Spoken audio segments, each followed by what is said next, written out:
And the case wasn't just watched in the small town of Brunswick.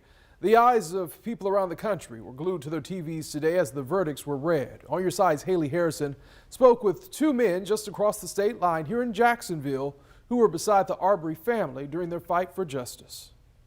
Bishop Rudolph McKissick knew the verdicts were in when his father started blowing up his phone. The joy of hearing my father's voice, who at 94 has lived through everything, through civil rights, through segregation, through racism, to hear in his voice the joy, of a verdict that is just, was great for me. The lead pastor at Bethel Church in Jacksonville traveled to Brunswick last Thursday, along with dozens of ministers across the country to support Ahmaud Arbery's family through prayer and a march. Also by their side during the trial and long before was another Jacksonville father who lost a son of his own in a case that also captured national attention. I had gone there on Thursday and met with the family and hugged them and supported them.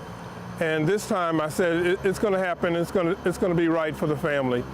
I just felt in my heart that it was going to be right. Ron Davis is the father of Jordan Davis, the teenager shot and killed at a Southside gas station exactly 9 years ago this week. Bishop McKissick hopes the country takes moments like this to open up dialogue about change and justice for all. 10 white jurors and 1 African American in the deep south of Georgia to come back unanimously saying 3 white men are guilty of heinously and maliciously killing a black man is an amazing statement that we are not as a country where we should be. Davis says the guilty verdicts will come as a temporary relief for the Arbery family, who's been fighting almost 2 years for justice, but that nothing will bring their son back. And then what are you left with? You're left with your grief. You're left with you missing your child. You mess with that empty seat at the table during Thanksgiving. But I told her you will always have other families that have been in this situation, and you will always have us.